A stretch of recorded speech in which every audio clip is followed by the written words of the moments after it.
Hello, હા બેનાબેન, તે શ્રાવણ મહિનો ચાલે છે તો આવી જાઓ 2-4 દિવસ રોકાવા માટે. ભાઈને કઈશ લઈ જશો. હા ચાલો, ચેના કોની સાથે વાત કરતા હતા મમ્મા? બેનાફઈને બોલાયા છે. કેમ વળી બેના દીકરીઓ ના પાડે છે કે હમણાં નથી આવું, તો મેં કીધું બેનાફઈને બોલાવીએ 2-4 દિવસ. સારું, વાંધો નહીં. તો એમ જમવા કરવાનું શું છે મને કહેજો. હા, એ આવશે એટલે એમને પૂછીને બનાવજો ને જે ખાવું હોય એ. હા, એમને પાછું શ્રાવણ મહિનો હશે. હા, એટલે જ ને પૂછીને બનાવજો. ફરાળ બરાળ બધું બનાવવું પડશે. એ સારું. આપણે સવારમાં મારા ફોઈજી સાસુને બોલાવી લીધા. મારે શું કરવું હવે? એમને તો શાંતિ ને, મારે બધું જમવા કરવાનું, ટીચવાનું નહીં બેઠા બેઠા. એક કામ કરું, એમણે મારા ફઈજીને બોલાયા ને, હું એમના ફઈજીને ફોન. હેલો, હા બા, જય શ્રી કૃષ્ણ. કેમ છો? મજામાં? હા હા, મેં કીધું આજે છે ને બેના ફઈબા આવે છે, તો તમે આવી જાઓ સાથે સાથે.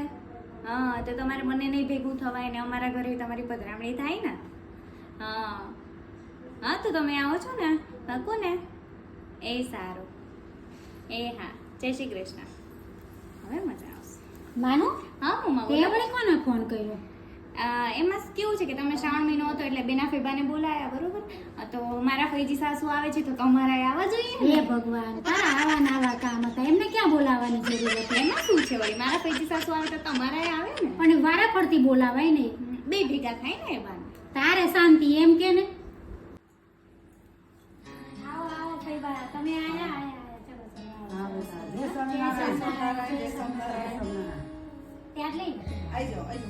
જો આઈ ગયા મમ્મા. હા, ફઈબા આઈ ગયા. ફઈબા સાથે સાથે મારા કાકી આઈ ગયા.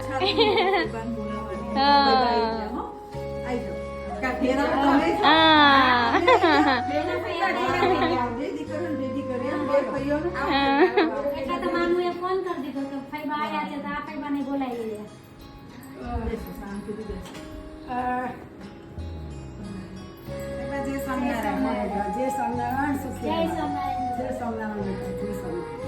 બેસો ભાભી, તમે જય સોમનાથ.